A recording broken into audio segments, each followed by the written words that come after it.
Bismillahirrahmanirrahim. Assalamualaikum warahmatullahi wabarakatuh. Yang saya hormati Bapak Wakil Presiden, Bapak Ibu Menteri yang saya hormati, kembali kita akan melakukan evaluasi dalam rapat terbatas kali ini yang berkaitan sekali lagi dengan penanganan COVID dan pemulihan ekonomi. Yang pertama, saya ingin mengingatkan kembali kepada Komite Satgas dan seluruh gubernur agar betul-betul bisa mengatur urusan yang berkaitan dengan COVID dan urusan yang berkaitan dengan ekonomi dalam sebuah keseimbangan yang baik. Karena apa? Strategi mengatur keseimbangan rem dan gas ini saya melihat hasilnya mulai kelihatan terutama dalam pengendalian baik COVID maupun ekonomi. Per 22 November,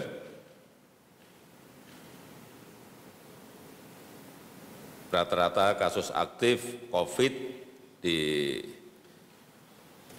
seluruh tanah air ini 12,78%. Rata-rata kasus aktif 12,78%. Angka ini lebih rendah dari rata-rata kasus aktif dunia, yaitu sebesar 28,41%. Ini sudah baik.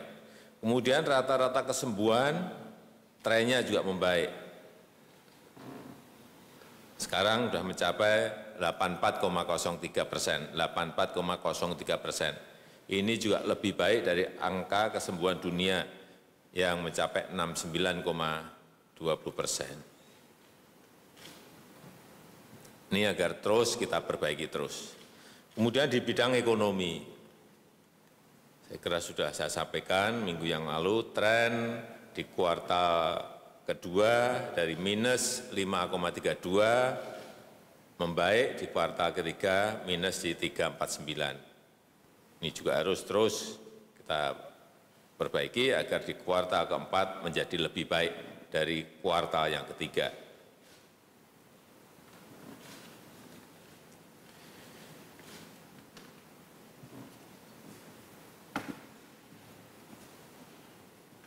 Yang kedua, dengan capaian seperti itu, saya minta sekali lagi Komite Satgas, para gubernur untuk tetap waspada. Jadi strategi yang sejak awal kita sampaikan, rem dan gas itu betul-betul diatur betul, jangan sampai kendor dan juga memunculkan, berisiko memunculkan gelombang yang kedua ini yang bisa membuat kita setback, mundur lagi. Karena itu langkah-langkah pencegahan dan intervensi terhadap potensi-potensi kegiatan yang melanggar protokol harus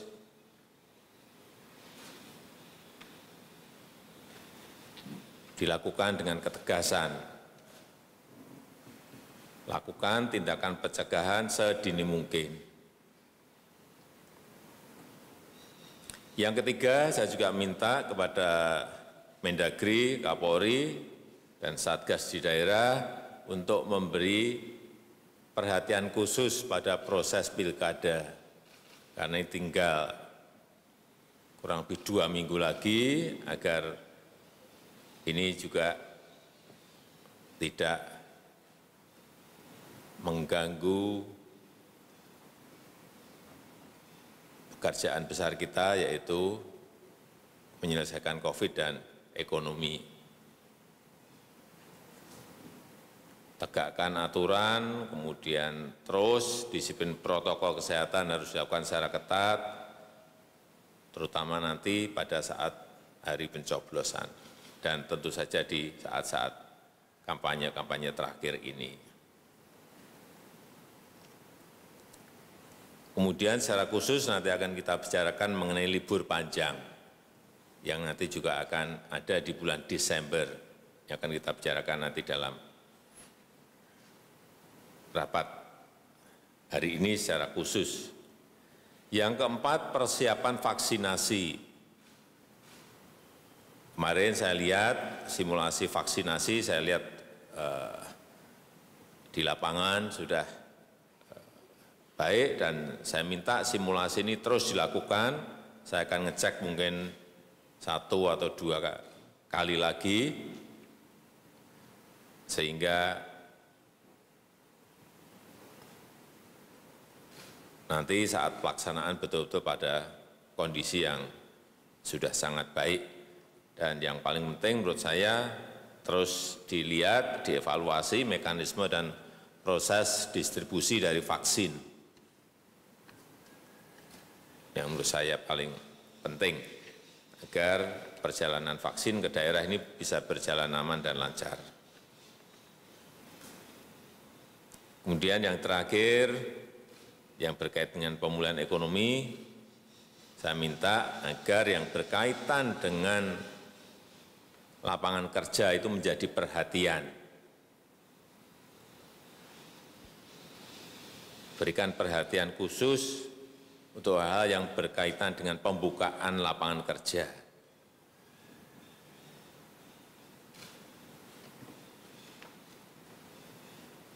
Dan yang paling dibutuhkan saat ini adalah meningkatkan konsumsi rumah tangga dengan mendorong usaha kecil, usaha mikro, usaha menengah, dan besar harus didorong untuk mulai bergerak.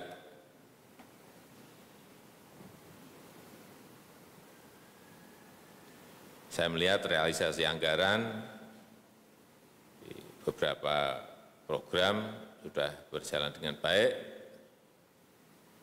Misalnya untuk subsidi gaji sudah mencapai 82%, banpres produktif untuk pemberian modal, bantuan modal kerja kepada usaha mikro sudah mencapai 79%. Saya kira ini terus didorong agar bisa membantu meningkatkan daya beli masyarakat. Saya rasa itu yang bisa saya sampaikan. Saya nanti akan minta laporan yang pertama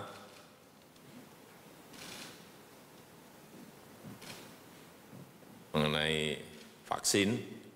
Ini sampai di tangan kita kapan, karena ini sudah prosesnya, mestinya proses-proses administrasi, proses pembayaran mestinya sudah dilakukan.